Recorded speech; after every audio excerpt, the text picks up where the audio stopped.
Nós estamos agora no mês de outubro, conversando aos domingos no seguinte tema: faça um check-up na sua vida espiritual. A palavra de Deus nos convida a fazer um check-up na nossa vida espiritual. Da mesma maneira como nós fazemos um check-up no nosso corpo, vamos ao médico, fazemos exames para ver se está tudo bem. Nós também precisamos fazer um check-up na nossa vida espiritual. E a Bíblia fala sobre isso. Em 2 Coríntios, capítulo 13, no verso 5, diz assim: examinai-vos a vós mesmos, verifiquem se realmente estáis na fé. Provai-vos a vós mesmos. A primeira carta de João, portanto, é um convite para uma autoavaliação espiritual. 1 João, capítulo 5, verso 13, João diz assim: estas coisas vos escrevi a fim de saberdes que tendes a vida eterna. Portanto, João, na sua primeira carta, nos apresenta as evidências que mostram se uma pessoa tem a vida eterna. Isso quer dizer que se você tem todas essas evidências na sua vida, você pode saber que você é um cristão verdadeiro, que você é um cristão que nasceu de novo, e você pode então ter paz ao seu coração. Olhando para a primeira carta de João, nós vemos que João tem duas preocupações. Ele se preocupa com uma pessoa salva, mas que não tem certeza. E ele se preocupa também com uma pessoa que não é salva, mas pensa que é salva, e que portanto tem uma falsa certeza. E o que João pretende com isso? João pretende trazer paz àqueles que são salvos, dando a eles certeza da sua salvação. Mas João também quer levar ao arrependimento aqueles que ainda não encontraram salvação, para que eles possam então ir a Cristo e encontrar a vida eterna.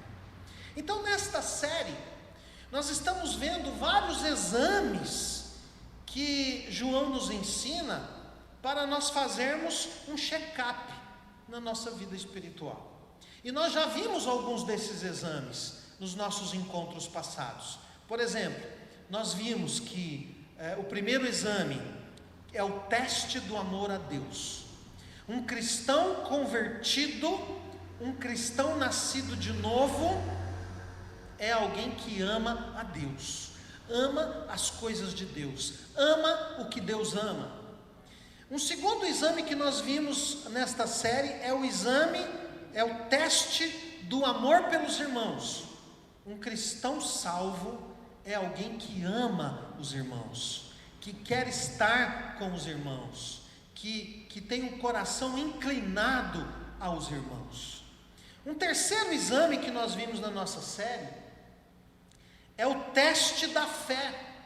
Ou seja, um cristão salvo é um cristão que crê nas doutrinas certas, que crê naquelas doutrinas reveladas na Escritura, da maneira como elas foram ensinadas pelos apóstolos. E um quarto exame que nós vimos nesta nossa série é o teste da obediência. Um cristão salvo é um cristão que, por causa da sua salvação, ele é levado a viver em obediência aos mandamentos. E nesta noite eu queria compartilhar com você mais dois exames para você fazer um check-up na sua vida espiritual. Seria o quinto exame que João nos apresenta para nós fazermos um check-up na nossa vida espiritual, é o teste da comunhão. E hoje, de uma maneira muito especial, eu estou vendo os irmãos aqui buscando essa comunhão. Os irmãos puderam vir aqui.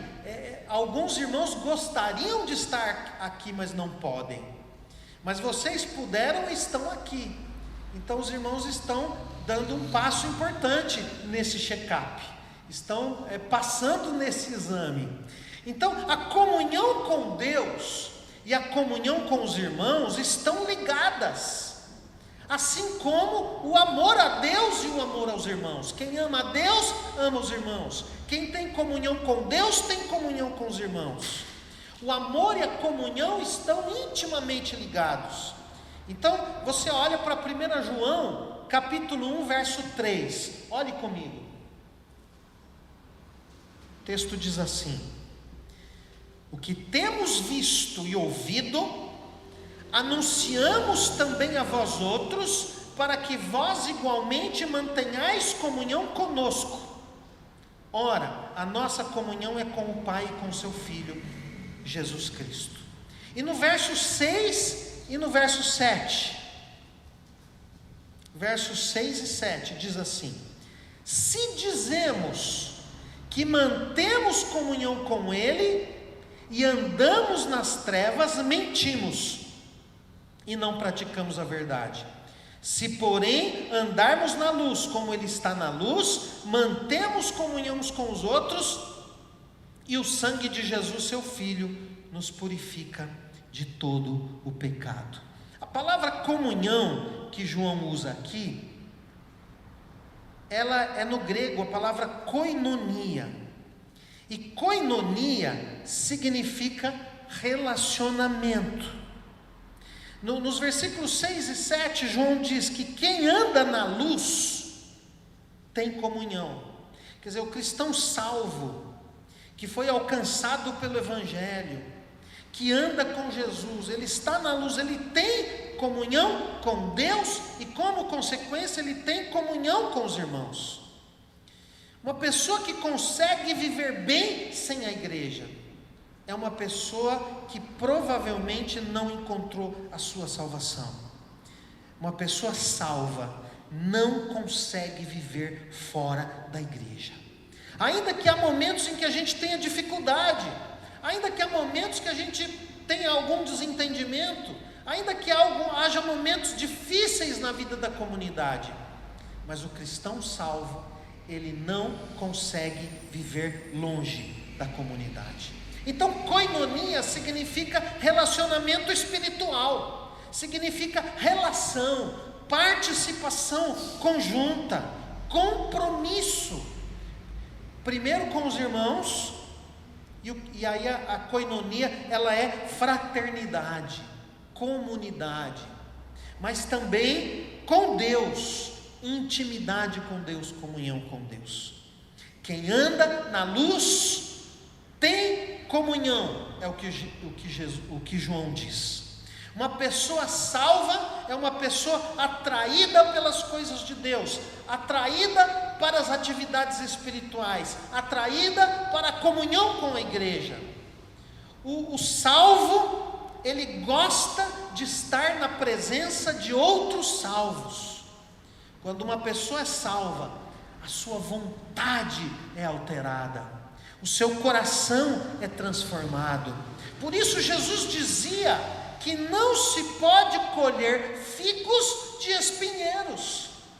Você colhe figos do quê? De uma figueira. Por quê? Porque o fruto tem a ver com o tipo de árvore. Então, se você foi transformado no seu coração, o fruto da sua vida vai ser bom. Então, existem pessoas que deixam de fazer o que amam para fazer o que odeiam, e isso não é conversão. Há pessoas que amam o pecado, amam a prostituição, amam a embriaguez, amam uma vida promíscua, amam os ambientes onde essas coisas estão disponíveis. Tem gente que ama essas coisas, mas não gostam de Bíblia, não gostam de oração, não gostam da igreja, não suportam as coisas espirituais, e há alguns desses que não suportam, até participam, mas não gostam. Isso não é conversão. Na conversão, os nossos gostos, as nossas vontades são transformadas. E isso nos leva a mais um teste. Seria o 6º exame do nosso check-up espiritual. É o teste do amor ao mundo. Olhe comigo, ainda aí em 1 João, no capítulo 2, os versos 15 a 17. Acompanhe comigo os versos 15 a 17. O texto diz assim: não ameis o mundo, nem as coisas que há no mundo. Se alguém amar o mundo, o amor do Pai não está nele. Porque tudo que há no mundo, a concupiscência da carne, a concupiscência dos olhos e a soberba da vida, não procede do Pai, mas procede do mundo. Ora, o mundo passa bem como a sua concupiscência. Aquele, porém, que faz a vontade de Deus, permanece para sempre. João diz: não amem o mundo. E a palavra mundo aqui no grego é a palavra cosmos. Cosmos. Cosmos, aqui no uso de João, define um sistema social e cultural organizado em rebelião contra Deus.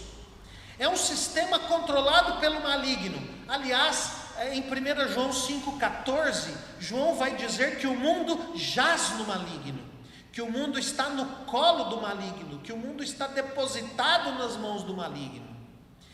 Isso quer dizer que há uma mentalidade por trás das mensagens que são veiculadas através da nossa cultura. Há uma mensagem que a gente encontra no cinema, nos filmes. Há uma mensagem que é transmitida pela TV, pela literatura, pelas novelas, pelas séries. Você certamente já percebeu isso, que toda a nossa produção cultural nos apresenta valores que são diferentes dos valores do Evangelho. E sabe qual que é o propósito dessa mensagem? É lhe dar outros valores que não são os valores do Evangelho. É afastar você de Deus e do Evangelho.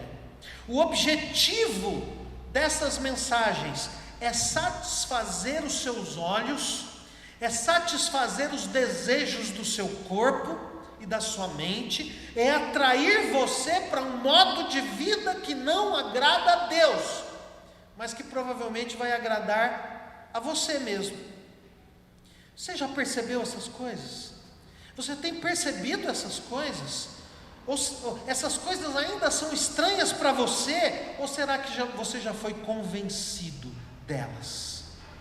Mas o cristão convertido, o cristão nascido de novo, não é mais atraído pelas coisas do mundo, porque o seu coração foi transformado, e agora ele pode escolher, e ele pode dizer não a esses valores, desse sistema cultural, que está em rebelião contra Deus. O cristão é livre para não usar droga, o cristão é livre para não se prostituir, o cristão é livre para não se embriagar, ele não é mais escravo do pecado. Quem nasceu de novo foi tornado livre e, portanto, pode dizer não a essas coisas, pode dizer não a essa produção cultural, pode viver na contramão dessa produção cultural, pode viver na contracultura do Evangelho, porque o Evangelho é uma mensagem contra aquelas coisas que estão erradas na cultura. O cristão, ele não quer mais pecar, ele até peca, mas isso não é algo natural para ele. Ele peca e ele fica mal por ter pecado, porque não é isso que ele deseja, não é isso que o cristão quer. Aquele que quer ser livre para pecar, na verdade ele não é livre, ele é escravo do pecado. Em Romanos 6,16 diz assim: não sabeis que daquele a quem vos ofereceis como servos, para a obediência, desse mesmo a quem obedeceis sois servos, seja do pecado para a morte ou da obediência para a justiça. Na nova tradução da linguagem de hoje, talvez seja mais fácil a gente entender esse versículo. Diz assim: pois vocês sabem muito bem que quando se entregam a alguma pessoa para serem escravos dela, são de fato escravos dessa pessoa a quem vocês obedecem. Assim sendo, vocês podem obedecer ao pecado, que produz a morte, ou podem obedecer a Deus e ser aceitos por Ele. Então o cristão é livre para obedecer a Deus, o cristão ama a Deus, o cristão obedece a Deus, o cristão ama os irmãos, mas o cristão não ama o mundo, o cristão não ama o pecado. Você ainda ama o mundo? Você ainda ama o pecado? Você vem para as reuniões da igreja, mas seu coração está em outro lugar. Você assiste as pregações pela internet, mas o seu coração está em outro lugar. Então é porque você não nasceu de novo, muito provavelmente. Quando você tem que escolher uma atividade espiritual ou o mundo, o que é que você escolhe? Que coisas têm mais significado para você do que estar numa reunião da igreja estudando a Bíblia? Se tem coisas que fazem mais sentido para você do que se reunir com os irmãos para estudar a Bíblia, tem alguma coisa errada na sua vida espiritual. Qual é o grande amor do seu coração? Quando uma pessoa se converte, o grande amor do coração dela, a grande empolgação do coração dela, não é mais as coisas deste mundo.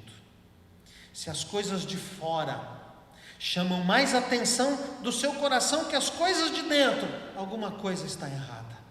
Se você não consegue abrir mão das coisas do mundo por causa das coisas espirituais, alguma coisa está errada. Se Deus não empolga você, se estudar a Bíblia não empolga você, se orar não empolga você, se a obra de Deus não empolga você, se as coisas espirituais não empolgam você, você precisa urgentemente fazer um check-up na sua vida espiritual. Mas vamos ao verso 15. No verso 15, João diz que quem ama o mundo está rejeitando a Deus. E no verso 16 ele diz a razão: o que está no mundo não vem de Deus. João destaca as marcas de uma vida sem Deus. São 3 marcas. 3 marcas de uma vida sem Deus. Ele fala primeiro da concupiscência da carne. Que palavra difícil essa, concupiscência.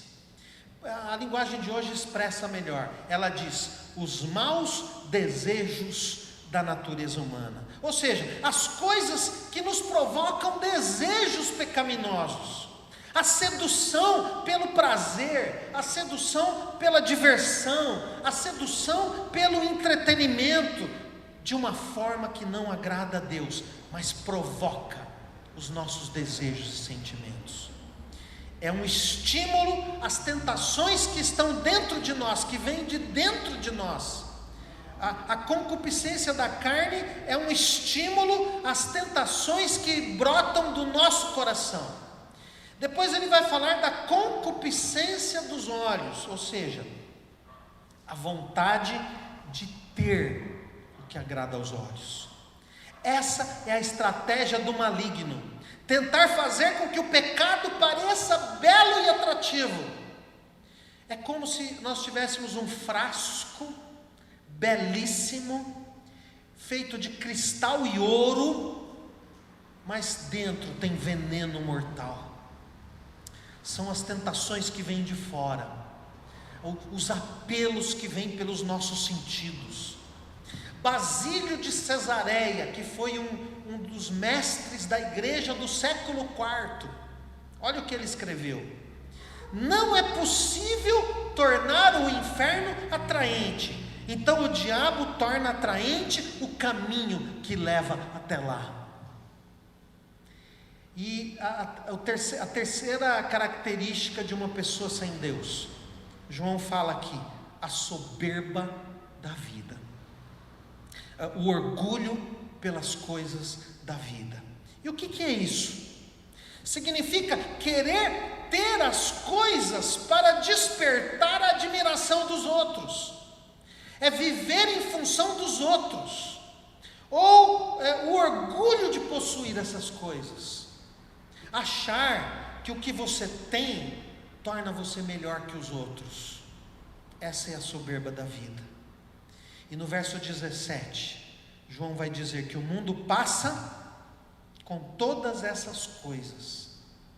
O mundo passa, o mundo está condenado.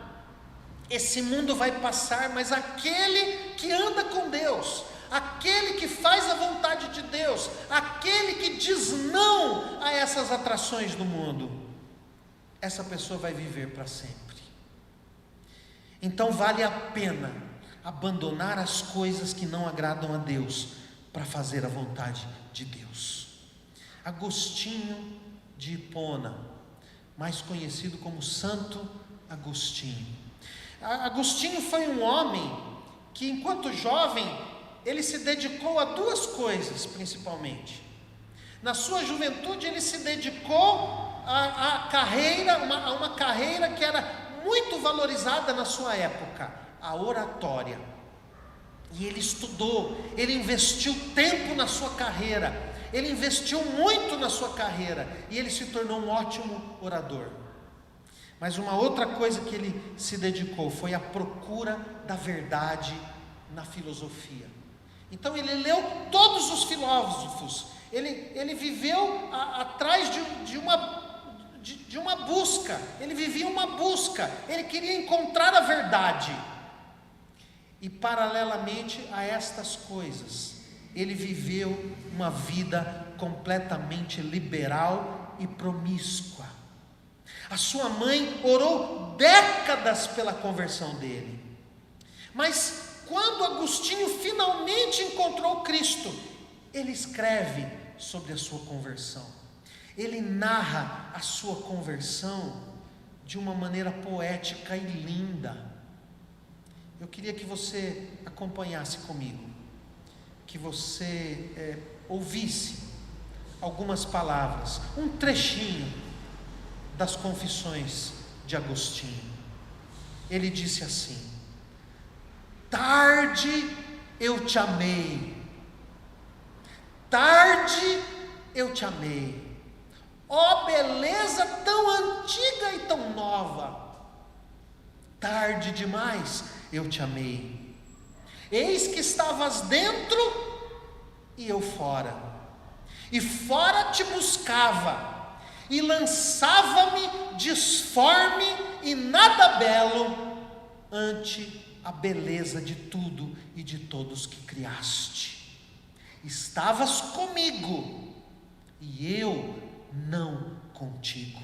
Seguravam-me longe de ti as coisas que não existiriam senão sem ti.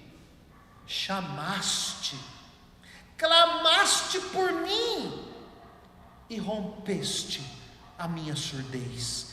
Brilhaste, resplandeceste, e a tua luz afugentou a minha cegueira.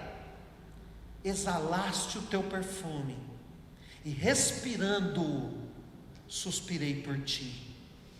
Te desejei, eu te provei, te saboreei, e agora tenho fome e sede de ti. Tocaste-me, e agora ardo em desejos por tua paz. Agostinho, estava aí. Agostinho. Você consegue perceber nessa poesia um coração apaixonado por Jesus?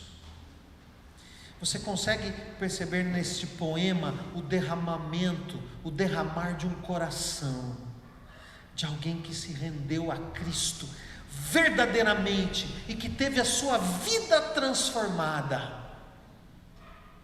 É essa a conversão que nós devemos ter, e se não temos, a que devemos buscar. Nós somos convidados a fazer um check-up na nossa vida espiritual.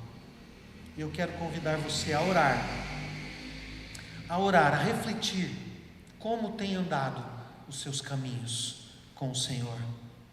Como você tem andado com o Senhor? Feche os teus olhos. Vamos ter um instante de oração. E eu quero perguntar a você: